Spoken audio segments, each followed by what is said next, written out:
The True Verse is a novella written by Sir Walter Scott, which first published in 1837 as part of his collection Chronicles of the Canongate. So to understand further, Sir Walter Scott was a Scottish historical novelist, a poet, playwright, and historian. He is widely regarded as one of the most influential figures in English and Scottish literature and a pioneer of the historical genre. Novella is one of Scott's shorter works and showcases his talent for blending historical context with vivid storytelling. So this story takes place in 18th century Britain and is about two friends who are cattle drovers. The main character is Robin or Combish, which is a Highland Scot, and Harry Wetford, an Englishman. So now we can look for the summary. We're focusing more to the climax, where we focus to the post-colonial point of view. So in the climax, it says, "In one day, they argue over a piece of land for their cattle. Harry insults Robin, which deeply offends him because in Robin's Highland culture, honor is very important.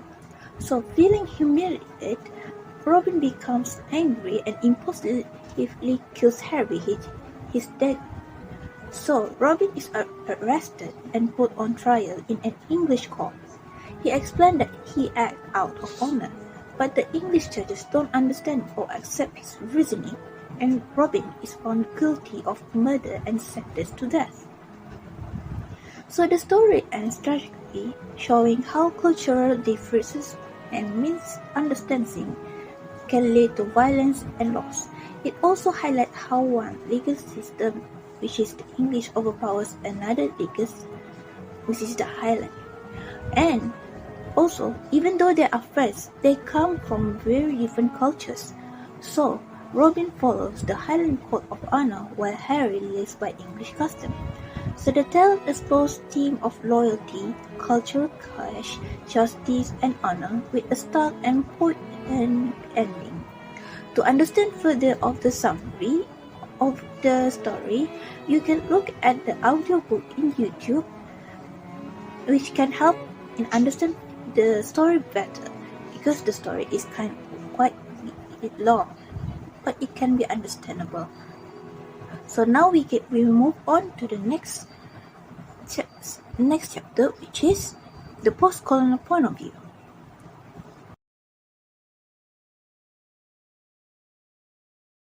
In The Two Drovers by Walter Scott, the concept of otherness is explored through the cultural and personal differences between the two main characters, which are Robin Oig, a Highland Scotsman, and also Harry Wakefield, an Englishman.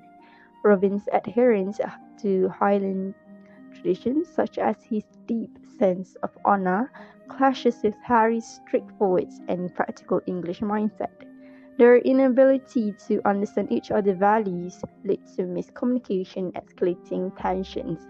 So, based on this theory, it highlights how stereotypes and prejudice alienate Robin, portraying him as an outsider in an English-dominated setting. So, this culture divide culminates in tragedy when Robin kills Harry in a fit of rage. Driven by his Highland sense of honor, the English legal system, rooted in a different cultural framework, condemns Robin, further emphasizing his alienation. So throughout this conflict, Scott illustrates how otherness, the concept of otherness, whether cultural, social, or personal, can actually lead to misunderstanding and tragedy in a horrifying event, and also underscoring the importance of empathy and mutual respect in bridging divides. In this concept of otherness, I'm going to talk about 4 types of otherness that we can be seen in this short novel.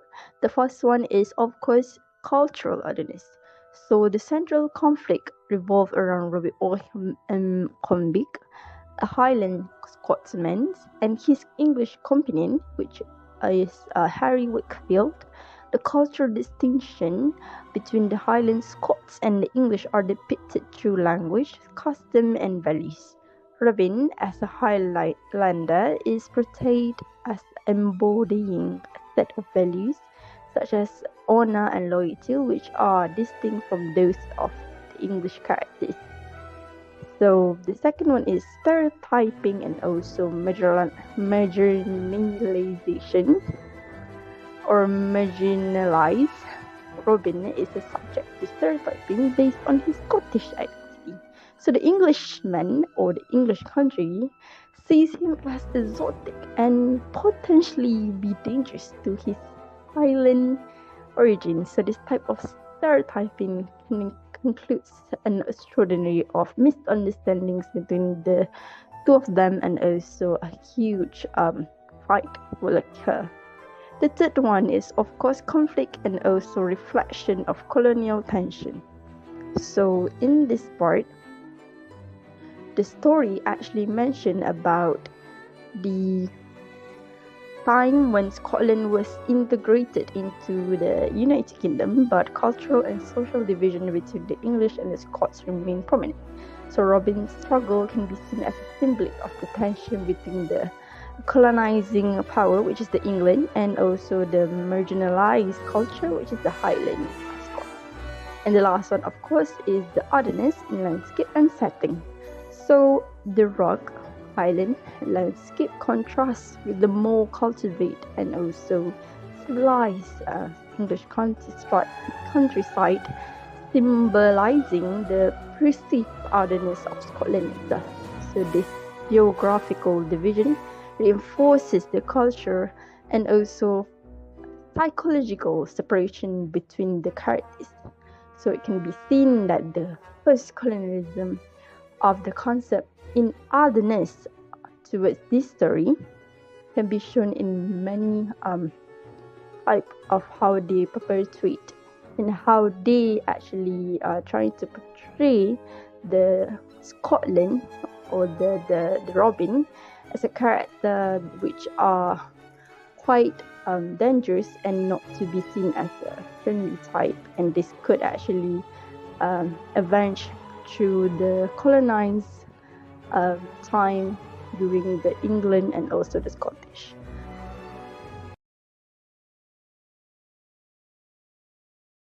Next, another point of the two drovers in the context of post-colonial theory is the hegemony.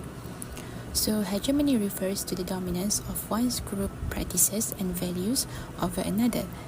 In the context of the two drovers, the English legal and cultural system act as a hegemonic force overshadowing the traditions of the Scottish Highlands.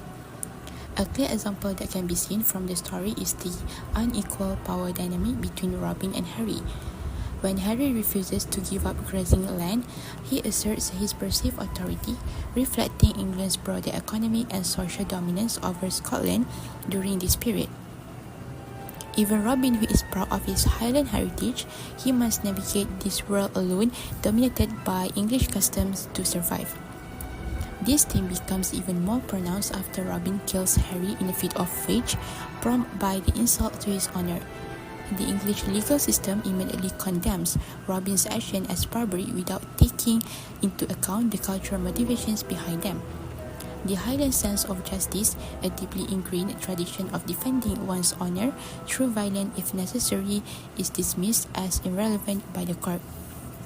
So from a post-colonial standpoint, this represents how colonizing powers often impose their values and laws on marginalized groups, disregarding local customs and traditions.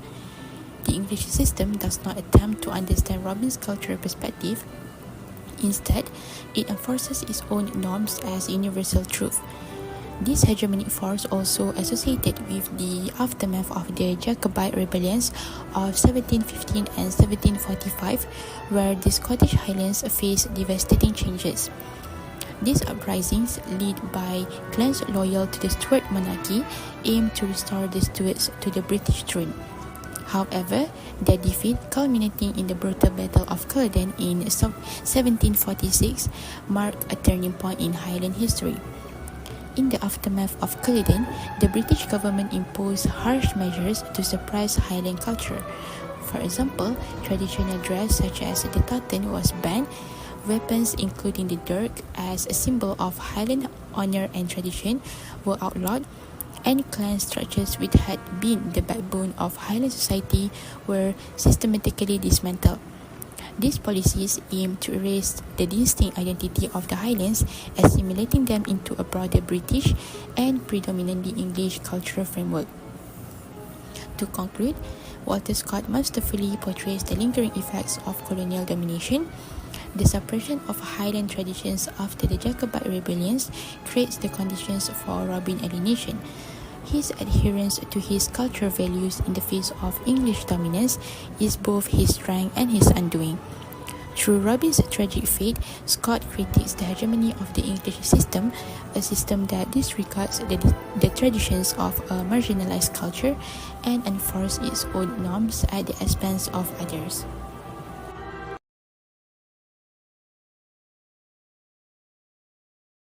Another post-colonial key point that can be found in the two drovers is the act of resistance of the main character, Robin Oig McCombich.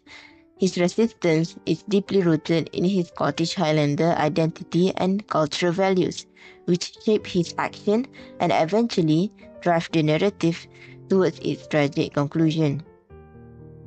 In this short story, at first, Robin Oig shows willingness to resolve the conflict peacefully between him and his drover comrade, Harry Wakefield. Robin Oig offers to share grazing land with Harry Wakefield and suggests taking their dispute to be solved at the court rather than resorting to violence. However, his efforts of reconciliation are being rejected by Harry Wakefield and the local English community.